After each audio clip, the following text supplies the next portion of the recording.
Tomaten aus dem Baumarkt gehören in den Müll. Weg damit. Wirklich. Wer sich sowas holt, hat absolut gar keine Ahnung vom Gärtnern. Schaut euch doch mal diese verkrüppelten und umgeknickten Tomatenpflanzen an. Oder hier, die sieht doch schon total krank und kaputt aus. Und dann 2,99 dafür? Na, nicht mit mir. Ihr solltet euch wirklich schämen, wer sich solche Tomatenpflanzen kauft, die so umgeknickt und krumm gewachsen sind.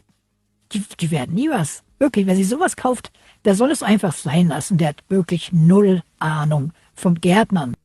Ihr solltet wirklich nochmal euer komplettes Leben überdenken, wenn ihr einfach zu faul seid, selber Tomaten zu Hause vorzuziehen. Und vor allem, wenn ihr dann noch so eine Tomaten hier habt, oder so eine Tomatenpflanzen kauft, wo schon die halben Tomaten reif sind. Was soll das Ganze denn dann überhaupt noch? Leute, kommt klar.